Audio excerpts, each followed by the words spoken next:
একজন দুটো করে বিয়ে করছে, নেক্সট আরো চিন্তা করতেছে আমি দুটো করছি, দুটো করছি, এই লোকটা আমরা বিয়ে করি। কালকে বাসায় ইচ্ছা করে বাসায় তেমন কিছু রান্না করে নাই, বুঝছেন, হালকা পাতলা রান্না করছে। তো বাসা যাওয়ার সময় গরুর মাংস নিয়ে গেছি। এখন এই দেন বাসা ছিল ডাল, খাইলাম গরুর মাংস। কি এটা তো রিজিক, রিজিক আল্লাহ প্রদত্ত, তারপর চেষ্টা করতে হবে। এই যে এই ছেলেটা যে এখনো বিয়ে করে নাই, তার বিয়ের বয়স এখনো 35 হয়ে গেছে, যে তাহলে প্রথম স্ত্রীর অনুমতি লাগবে না। আপনারা দায়ী গিল্লিগে এখনো ছেলেটা বিয়ে করতে পারলো না কেন? এই ছেলেটাকে বিয়ে করার জন্য কত সব মেয়ে দেখাইছে, কিন্তু সে বিয়ে করবে না বলতেছে। তাহলে এটা কি দাঁড়ায়? ওরা বিয়ে ভীতি একটা রোগ। সে নাকি ভয় পায় না, সে নাকি ভয় পায় বিয়ে করলে সংসার কীভাবে চলবে সে করবে। হ্যাঁ, তারপর যদি ছেড়ে চলে যায় সেটা তো আরো বড় ভয় পায়। সিরিয়াসলি গেলে তো আরো কপাল ভালো, আর একটা ঠিক ঠিক ঠিক ঠিক ঠিক আঙ্কেল, অসংখ্য ধন্যবাদ আঙ্কেল বলার জন্য। এই জন্য আমরা এই বাইরের লোক দুই ছেলে না, দুই ছেলে এক মেয়ে, প্রবাসী ফেরত আর কি, প্রবাসী ফেরত, প্রবাস থেকে চলে আসছে। আমার কথা হইলো বিয়ে কর্ম লাইফে যা আছে হইব, একটা হইব সমস্যা, তো সেটা ফরজ, ফরজ কাজটা তোমার করতে হইব। তুমি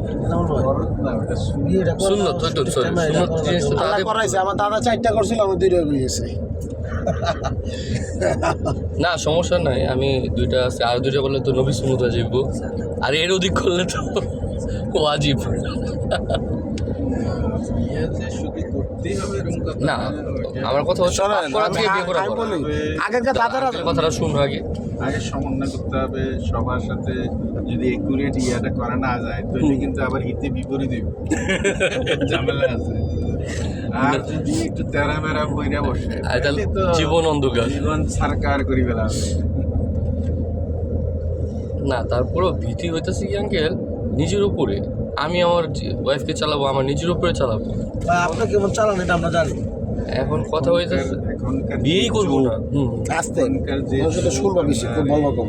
তারপরে এই যে ইনকামের যে বিষয়টা আসলে আর ওদের চাহিদাও বেশি। এই সব মিলেই এটা হয় না, একটা ছেলে আসলে পারে না। মানে অনেক একটা ছেলের বেতন হয়তো দেখা গেছে যে ন্যূনতম 30-35 না হলে সে চলতে পারে, একবারে ন্যূনতম। আর ওই জায়গায় একটা মেয়ের চালানো তো কষ্ট, এরপরে আবার 1-2টা হইলে তো আরো বিপদ। রাত 11টা 14 গ্রামের মানুষ দেখছো, পরিবার মানুষ না।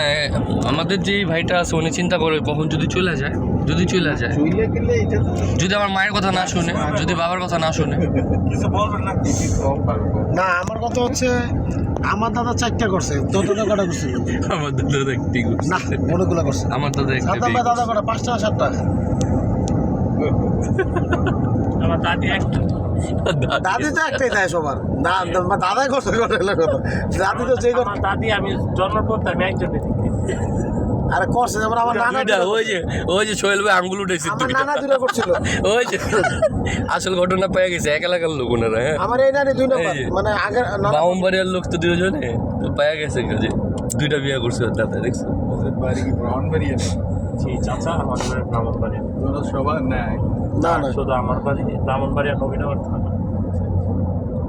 আর ওদের বাড়ি আমার মুন্সিগঞ্জ কাকা, মুন্সিগঞ্জ। আমার হচ্ছে আমার জন্মের পর থেকে তো ঢাকাতে, তো আমরা ঢাকার মানে বাড়ি, যেমন মুন্সিগঞ্জ বলে, বিক্রমপুর বলে, ওই যে গাজীপুর বলে, ময়মনসিংহ বলে, পুরান ঢাকা। কারণ কি জানেন, রিলেটিভ বাংলাদেশে যেন তো হ্যাঁ এর বাড়ি, বুঝছেন। আর শ্বশুর বাড়ি খুলনা, এখন করছে আবার নোয়াখালী।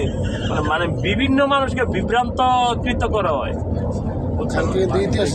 কিন্তু তুমি বিয়ে করতে পারো না, এই জন্য আল্লাহ তাআলা যদি আমার হুকুম দ্বারা করে, কবে ভাই বিয়েটা করবো? 35 বছর হয়ে গেল তোমার। 35 আর 50 এর ফ্যাক্ট না, যদি আল্লাহ আমার রিজিকে রাখে তো। 90 সালে জন্মগ্রহণ করছো মিয়া, এখনো বিয়ে করতে পারলাম, তাহলে জীবনে আর কি বলো? ইনশাআল্লাহ আল্লাহ তাআলা কবুল করলে যেদিন আল্লাহ আমার ডাক দিব ওই দিন হবে। আল্লাহ হুকুম না হলে কি হইব? তুমি কি এটা জানো যে একটা হিজড়াও বিয়ে করার স্বপ্ন দেখে? শোন, প্রত্যেকটা বান্দা জন্ম মৃত্যু বিয়ে এটা খোদার হাতে। হ্যাঁ, যদি আল্লাহর হাতে বলে আল্লাহর ইনশাআল্লাহ আল্লাহ তাআলা যেদিন আমার ডাক দিব হুকুম হইব ওই দিন। এর আগে আমি চলেও যেতে পারি, দুনিয়া বিদায় নিতে পারি। আল্লাহ হুকুম থাকলে একটা লোক আসতে পারে আমার আল্লাহ তোমাকে বলে নাই যে বিয়ে করো না, এই কথা আল্লাহ বলে নাই। তুমি আল্লাহর হাতে কি আঙ্কেল ভুল বলছি আমি কথাটা? তুমি ভাত লয়া সামনে ভাত লয়া পরে তুমি আল্লাহ রাতে খাওয়া দিও। দেখছি এটা করে কি, এটা করে কি অবিবাহিত পুরুষটা করে আবার কি করে এইসব কথা? 2 দিন পর মায়া পাল্লা বিয়া করো, মিয়া এইসব মামলা দেয় টাকা নিয়ে দিয়া, ওটা হালাল। এইসব পাপিষ্ট জিনিস বাদ দিয়ে আমি বিয়েটা করো, হালাল, ওইটা হালাল। তোরা কথা তোরা তোর মধ্যে